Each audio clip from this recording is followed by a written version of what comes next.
G'day and welcome to this week's video. My name's Robert Gowdy and Amy Lehman. G'day.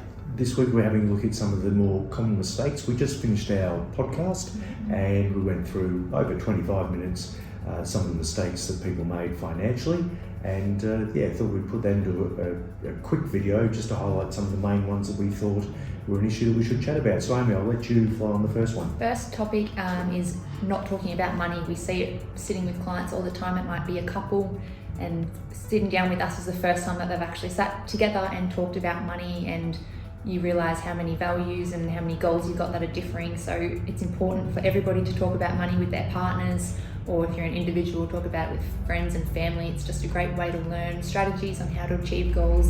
You might get some share insights if you're into investing, or product insights. But another topic on that is also to make sure you don't blindly follow those that you listen to. It's always important to make sure you do your own research and feel comfortable moving forward with whatever strategies you put in place. And Amy, given that there's so much information out there, probably need to be a little bit selective of who you listen to. Yeah. Yep. So make sure you speak to friends and family, find out who they value. We've all got mentors in life, and I think you need a financial mentor as well. And there's plenty of good information out there. There's our YouTube channel, our website. There's lots of common sense information there, but there's no shortage of information, and that can sometimes, I think there can be too much. Yeah. Don't be overwhelmed, and just make sure you do your own research. Now, this is one for the younger people who are kicking off and say purchasing their first car. Yeah. And quite often that's done with a lot of debt. So buying your first car with debt, and generally when it's not COVID times, used cars are going down in value, and they go down very fast.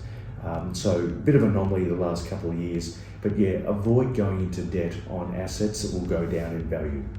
And the more debt you take on, as a young person, it stifles cash flow, which will then restrict the amount of money you can build up to go into your first home deposit, which means you've got to borrow more, and there's a flow-on effect on the debt that we take. Perfect. The next common mistake that we see is people that have financial goals but don't have a budget in place. Now, we're both not huge advocates and users of a very detailed budget, and we write all our expenses down.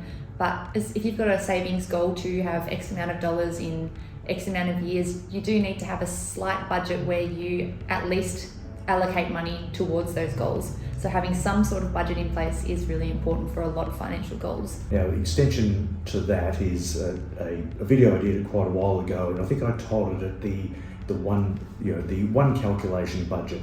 So again, it's a mistake not to have a plan, a goal, and some type of budget. But this is where I said not big fans of budgeting down to the last dollar. But if you've got a goal that you want to save $50,000 for a house deposit, you then go and use the calculators and work out what you need to do to achieve that.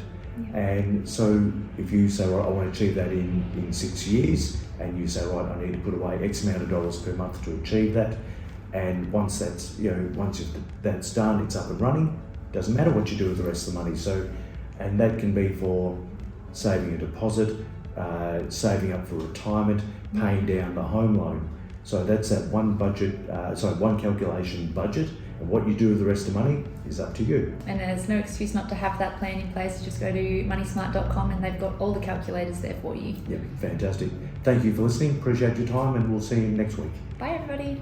Cheers. Bye.